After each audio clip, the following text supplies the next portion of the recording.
এই জীবন কিভাবে বদলানো সম্ভব? কিছু মানুষ বলেন যে নিরন্তর কাজ করলে, পুরুষার্থ পালন করলে এই জীবন বদলে ফেলা সম্ভব। আজ আমি আপনাকে বোঝাবো যে এক মুহূর্ত, সময় আর সিদ্ধান্ত কতটা গুরুত্বপূর্ণ হয়। এক মুহূর্তই যথেষ্ট।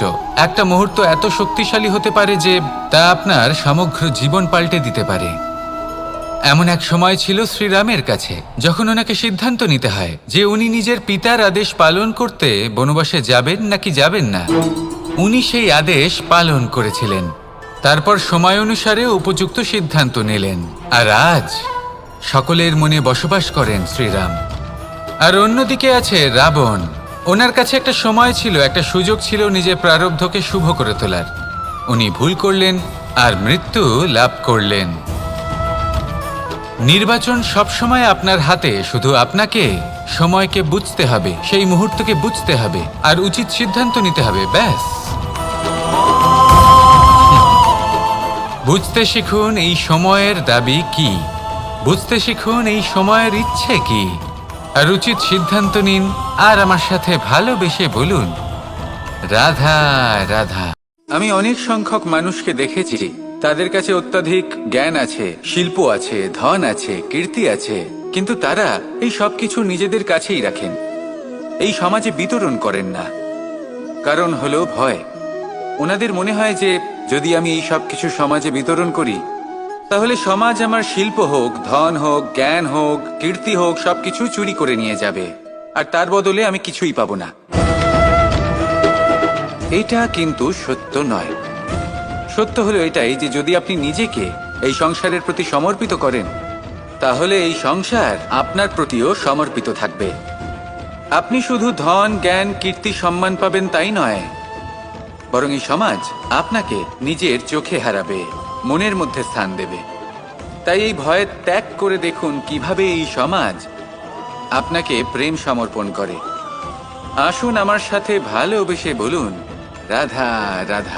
জ্ঞান এবং অহংকার, এই দুইয়ের মধ্যে সম্পর্ক কোথায়? সম্পর্ক ঠিক সেরকম যেরকম হাত এবং কাকনের, যেমন চোখ এবং দৃষ্টির সম্পর্ক। এবার আপনি বলবেন, এ আমি কি বলছি? জ্ঞান এবং অহংকারের এমন সম্পর্ক কি করে হতে পারে? দেখুন, যে ব্যক্তি জ্ঞানী, যার কাছে জ্ঞান রয়েছে এবং তিনি জানেন যে তার কাছে জ্ঞান রয়েছে, তার মধ্যে নিজে থেকেই অহংবোধ জাগ্রত হয়। খুব কম সংখ্যক এমন জ্ঞানী ব্যক্তি আছেন যারা নিজেদের অহংকারের বিষয়ে আঁচ করতে পারেন। প্রকৃত জ্ঞানী হলেন তিনি, যিনি নিজের জ্ঞানের সদ্ব্যবহার করে অহংকারকে দূর করেন। উচিত সময়ে বুঝে যান, নিজের অন্তর যাচাই করে এই বিষয়টা দেখেন যে তার অন্তরে অহংবোধ জাগ্রত হচ্ছে, এবং নিজেকে সেখানেই থামিয়ে দেন, যাতে অহংকারের পথে তিনি অগ্রসর না হয়ে যান। এই অহংকার কখন উচিত, কখন অনুচিত, কখন প্রয়োগ করা উচিত, উচিত নয়, কখন বাধা দেওয়া উচিত, এটা শেখা অত্যন্ত প্রয়োজনীয়। আর যদি এটা আপনি শিখতে পারেন, তাহলে আপনি একজন জ্ঞানীও হয়ে উঠবেন এবং সুখীও থাকবেন। তাই মনে রাখবেন, এই জ্ঞান নিয়ে কখনোই অহংকার করবেন না, বরং সবসময় নিজের অহংবোধের বিষয়ে প্রকৃত ধারণা রাখবেন। আসুন আমার সাথে ভালোবেসে বলুন, রাধা রাধা। যখন পিতা বুঝতেই পারেন না যে তার জীবনের আসল ধন কি, সেই আসল ধন তার সন্তানকে সে দিতেই পারে না। যদি পিতা তার সন্তানকে কর্মের জ্ঞান দিতে পারেন, উচিত কোনটা অনুচিত কোনটা সেই শিক্ষা দিতে পারেন, সংস্কারের প্রকৃত শিক্ষা দিতে পারেন, তবে সেটা ধনের থেকে অনেক বেশি গুরুত্বপূর্ণ। এটাই হলো জীবনের বাস্তব ধন। আপনি সেই কথা তো অবশ্যই শুনে থাকবেন, কুসন্তান হলে ধন সঞ্চয় করে কি হবে, সুসন্তান হলে ধন সঞ্চয় করে কি হবে। সন্তান যদি কুপুত্র হয় তাহলে সব নষ্ট করে ফেলবে, আর সন্তান যদি সুপুত্র হয় তাহলে ধন থাকুক না থাকুক, সে নিজেই কর্মের পথে অগ্রসর হয়ে ধন অর্জন করবে আর নিজের জন্য এক উজ্জ্বল ভবিষ্যৎ গড়ে তুলবে। তাই সন্তানকে সম্পদ দেওয়ার আগে কর্মের জ্ঞান দান করুন, সুশিক্ষা প্রদান করুন, কারণ এটাই হলো জীবনের প্রকৃত ধন।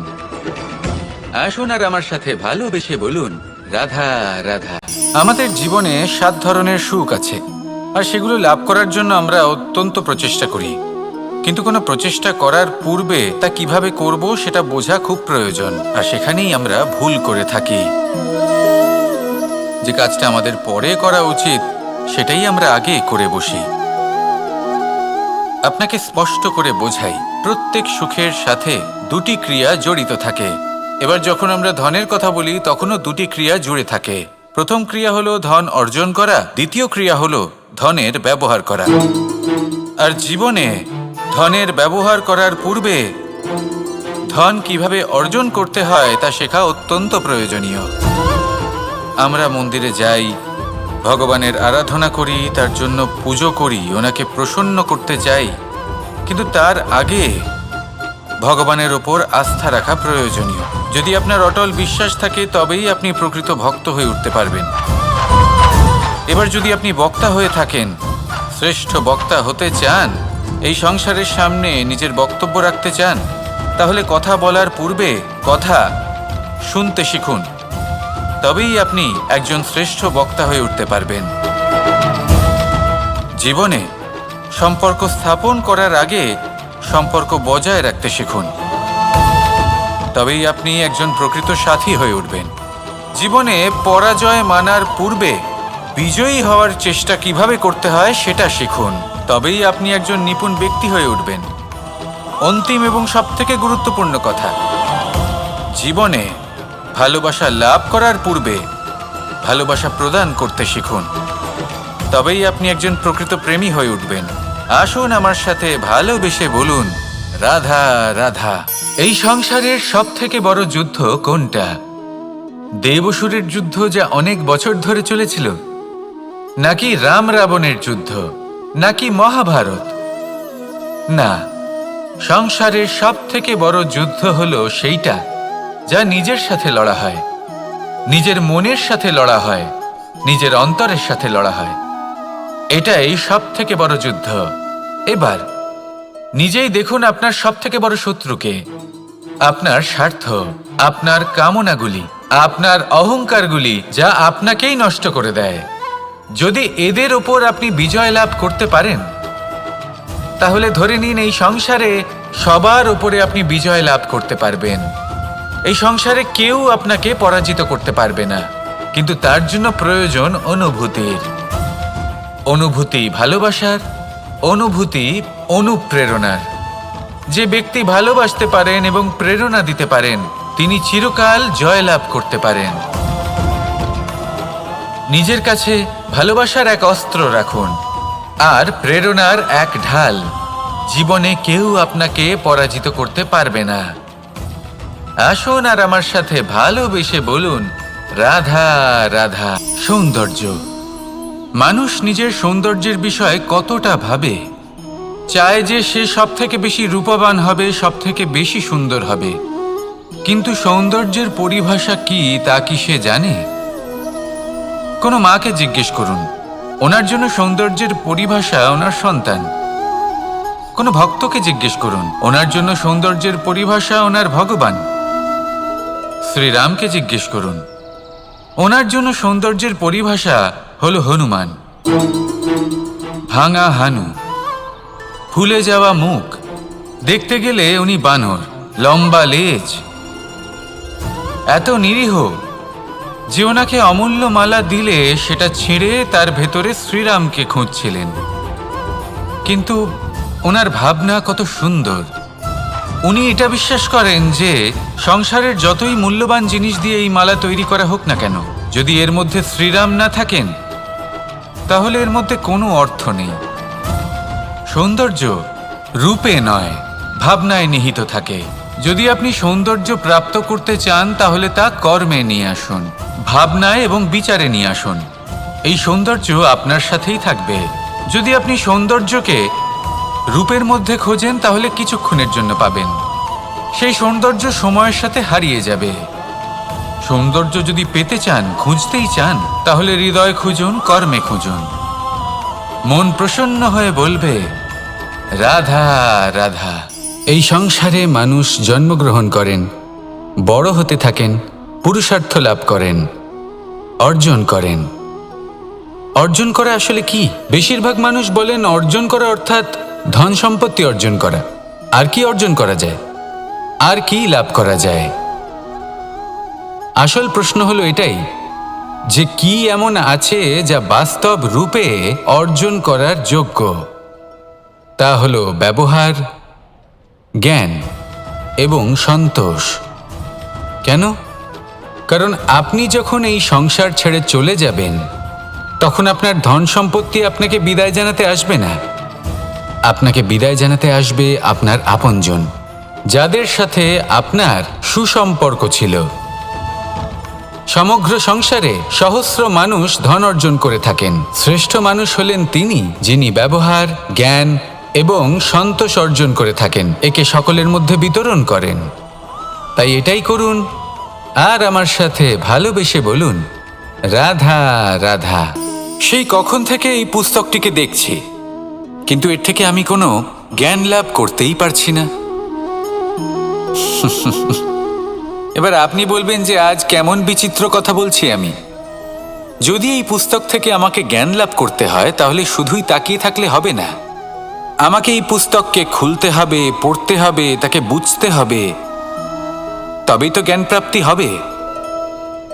বড়ই সহজ একটা ব্যাপার, কিন্তু একে যাপন করা অত্যন্ত কঠিন, তাই না? আপনি নিজেকেই দেখে নিন। আপনার কাছে অনেক জ্ঞান রয়েছে। সহজ থেকে সহজতর জ্ঞানের কথা যদি বলি, আপনি এটুকু তো জানেন যে সত্যি কথা বলা ভালো কাজ, দান করা হলো পুণ্যের কাজ। আপনি জানেন যে পরিশ্রম করলে সাফল্য আসবে। এই জ্ঞান তো আমাদের কাছে রয়েছে, এমন অনেক জ্ঞান আমাদের কাছে রয়েছে, কিন্তু আলস্যের কারণে, অবহেলা করে আমরা শুধু এই জ্ঞান প্রয়োগ করতে পারি না, এই জ্ঞান যাপন করতে পারি না, একে আচরণে প্রয়োগ করতে পারি না, সেই জন্য দুঃখী হয়ে যাই। তাই আপনার কাছে যা যা জ্ঞান আছে, যা যা জ্ঞান আপনি লাভ করেছেন, সেই জ্ঞান যাপন করা শুরু করুন, জীবনে প্রয়োগ করতে শুরু করুন। এই মন প্রত্যেকটি মুহূর্তে প্রসন্ন থাকবে, আর লক্ষ্যপ্রাপ্ত করে এই মন বলবে, রাধা রাধা। একটা জলের ফোঁটাকে ফোঁটা নামে সম্বোধন করা হয়। অনেক ফোঁটা একত্রিত হলে সাগরের রূপ ধারণ করে। শুধু একটা পাতাকে পাতা বলা হয়, অন্য অনেক পাতার সাথে একত্রিত হলে তা গ্রন্থের রূপ ধারণ করে। একটা মাত্র সুতো অন্য সুতোর সাথে মিলিত হলে বস্ত্রের রূপ ধারণ করে। অনেক সংখ্যক ইট একত্রিত হলে মহলের রূপ ধারণ করে। সৈন্যরা একত্রিত হলে সৈন্যদল তৈরি হতে পারে। এটা হলো শক্তি সংগঠনের, এটাই হলো শক্তি একতার। তা সে বনস্পতি হোক বা কোনো ব্যক্তিই হোক, কোনো মনোভাবই হোক, যদি একা থাকে তাহলে দুর্বল হয়ে পড়বে। যদি সংগঠিত থাকে তাহলে শক্তিও বাড়বে আর আপনাকে সামনে এগিয়েও নিয়ে যাবে। তাই এই একতায় বিশ্বাস রাখুন আর আমার সাথে ভালোবেসে বলুন, রাধা রাধা। এমন কিছু রয়েছে মানুষের মনে, তাদের জীবনে এমন এক আবেগ যা সর্বজন বিদিত, যা সবাই জানেন যে উপস্থিত আছে। সেটাকে আমরা সমস্যা বলে থাকি।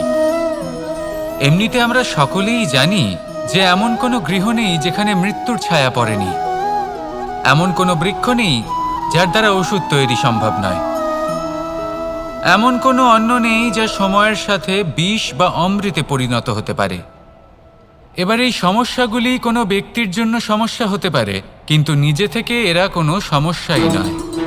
এরা আসে আমাদের সাহায্য করতে, আমাদের কিছু শেখাতে। আপনি নিজেই দেখুন, পর্বতের শিখর থেকে কোনো এক পাখি পড়ে গিয়ে নিজের প্রাণ ত্যাগ করলো। সেটা কখন সম্ভব? যখন সেই পাখি ওড়ার চেষ্টাই করে না। তখন যখন কোনো ব্যক্তি জলে পড়ে যান এবং ডুবে গিয়ে নিজের প্রাণ হারান, এর সম্ভাবনা কখন বেশি থাকে? যখন সেই ব্যক্তি সাঁতার কাটার চেষ্টাই করেন না। তখন এই সমস্যা প্রত্যেকের জীবনে থাকবেই, কিন্তু এটা মনে রাখা প্রয়োজনীয় যে কোনো সমস্যা পরিস্থিতির কারণে সমস্যা হয়ে ওঠে না। এই পরিস্থিতি যখন আমাদের সামনে আসে, আমাদের তা কঠিন মনে হয়, আমরা নতমস্তক হয়ে পড়ি, ভয়ভীত হয়ে পড়ি, তার সম্মুখীন হতে পারি না। তখন তা সমস্যার রূপ নেয়। দৃঢ় হয়ে দাঁড়িয়ে থাকুন সাহসের সাথে। এই পরিস্থিতিগুলির সম্মুখীন হন, দেখবেন সমস্যা কখন সাফল্যে পরিণত হবে আপনি জানতেই পারবেন না। আসুন আমার সাথে ভালোবেসে বলুন, রাধা রাধা। এই সংসারে কখনো কোনো ব্যক্তিকে তার বাইরের পোশাক দেখে বিচার করার চেষ্টা করবেন না, এটা খুব বড় ভুল করবেন।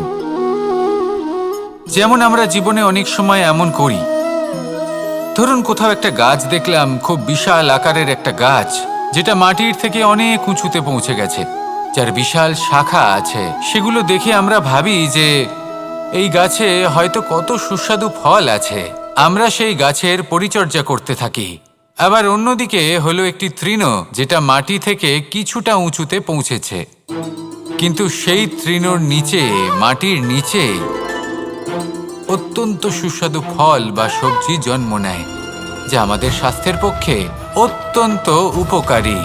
সেই জন্য কখনো আবরণ দেখে কাউকে বিচার করতে চেষ্টা করবেন না। তার বদলে এটা বোঝার চেষ্টা করুন যে আপনার সামনে যে ব্যক্তি আছে বা বস্তু আছে তার বিশেষত্ব কি।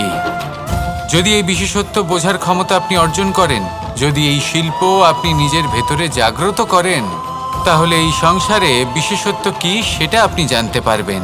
আর এই সমস্ত খেলা দৃষ্টি থেকে নয়, দৃষ্টিভঙ্গি থেকে জন্ম নেয়। দৃষ্টিভঙ্গি সবসময় শুভ রাখুন আর আমার সাথে ভালোবেসে বলুন, রাধা রাধা। যখন মানুষের মৃত্যু হয় তখন কি হয়? অনেক সংখ্যক মানুষ শোক পালন করতে চলে আসেন। যে ব্যক্তি মৃত্যু লাভ করেছেন তার অনেক বস্তু থাকে যেগুলো তার প্রিয়, যেগুলো তিনি ব্যবহার করেছেন, তার শয্যা, তার বস্ত্র, তার আভূষণ, সবকিছু তার থেকে বিচ্ছিন্ন করা হয় এবং খালি হাতে তাকে শ্মশানের উদ্দেশ্যে রওনা করা হয়। আমি আপনাকে এই প্রশ্ন করতে চাই, আপনি এই সংসারে কি অর্জন করেছেন? ধন সম্পত্তি, বস্ত্র, আভূষণ, এই সব কিছু যে আপনি অর্জন করেছেন, আপনার মৃত্যুর পরে তা আপনার থেকে দূর হয়ে যাবে। এর উত্তর হলো একটাই, আপনার কর্ম। শুধু সেটাই আছে যা একান্ত আপনার, আর শুধু সেটাই এই সংসার থেকে চলে যাওয়ার পরেও সংসারেই জীবিত থাকবে। যদি আপনি দুষ্কর্ম করেন, তাহলে এই সংসার আপনাকে একটি অনুচিত উদাহরণ হিসেবে মনে রাখবে যে এই ব্যক্তি খুব পাপী ছিল, অনুচিত কর্ম করতেন। যে পথে তিনি চলেছেন সেই পথে কারোর চলা উচিত নয়। সেখানেই যদি আপনি সৎকর্ম করেন, তাহলে সংসার চিরকাল এটাই বলবে যে খুব ভালো মানুষ ছিলেন, সবাইকে ভালোবাসতেন, সবাইকে সাহায্য করতেন, আমার খুব প্রিয় মানুষ ছিলেন। এটাই হলো শ্রেষ্ঠ কর্ম।